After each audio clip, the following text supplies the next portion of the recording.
Au centre de la place de la Concorde se dresse l'obélisque en provenance du temple de Luxor, vestige de la civilisation égyptienne naguère dominante dans le monde de l'Antiquité. Cette Égypte, dirigée par des pharaons, dont l'un d'entre eux, dans notre paracha de Shemot, se trouve face à Moshe et Aaron, venus sur l'ordre de Dieu et en son nom, lui demander d'autoriser le peuple d'Israël à célébrer une fête dans le désert. Le pharaon répond en défiant l'Éternel. Qui est donc ce Dieu dont je dois écouter la parole? Je ne connais pas ce Dieu. Ce récit s'inscrit parfaitement dans la perspective historique où les pharaons se considéraient comme des dieux parmi les hommes au pouvoir infini. Le nom d'une dynastie des pharaons, Ramsès, signifie littéralement le fils du dieu soleil. Les pyramides sont des tombeaux avec d'immenses galeries où les pharaons momifiés étaient censés continuer de vivre après leur mort. Le Midrash confirme cette folle prétention du pharaon en racontant que Dieu demandera à Moshe et Aaron de se présenter au Pharaon au petit matin, au moment où celui-ci se rend au Nil. En effet, Pharaon se rendait secrètement tous les matins au fleuve pour y faire ses besoins naturels, afin de laisser croire que cela n'était pas nécessaire pour une divinité comme lui. Pourtant, le Ramban Nachmanide fait remarquer que les pharaons reconnaissaient l'existence de Dieu, notamment lorsque Joseph expliquera ses rêves au pharaon de l'époque. Celui-ci évoquera à de nombreuses reprises Dieu.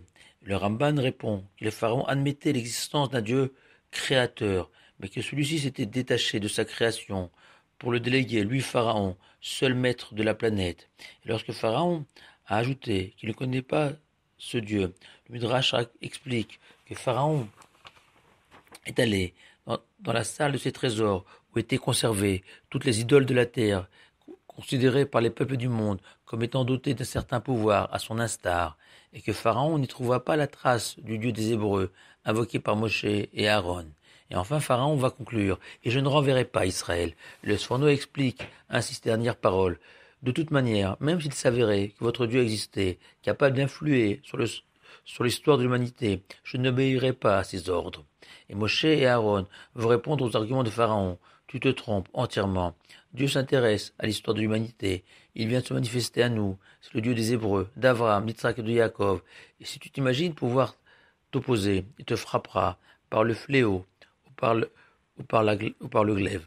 Et aveuglé par l'intérêt économique de cette main-d'œuvre si efficace et si bon marché, incapable de renoncer à l'un de ses privilèges, le pharaon va s'obstiner et attribuer ce désir de liberté des Hébreux à une forme d'oisiveté. Pharaon alourdira leur servitude, pensant que les enfants d'Israël renonceraient à leur idéal de liberté et de judaïsme. La suite du récit, on la connaît, et on la redécouvrira au fur et à mesure des prochaines semaines, comment l'Éternel va surveiller l'humanité et libérer les enfants d'Israël, dont nous sommes aujourd'hui les fiers descendants. Et Pharaon, selon l'une des versions du Midrash, périra lors de sa traversée de la mer Rouge, lorsque les flots se refermeront sur lui et emporteront au fond des eaux son arrogance, sa mégalomanie, cette illusion surtout d'ignorer le Créateur au cœur de l'histoire, dans chacun de nos faits et de nos gestes. De cette brillante civilisation égyptienne, malgré l'immense travail des égyptologues, il ne reste plus aucun adepte, ni aucun fidèle, tout au plus des monuments historiques pour touristes étrangers en mal de dépaysement et une obélisque autour de laquelle tournent des automobilistes sans même y jeter un regard. Shabbat shalom à vous tous.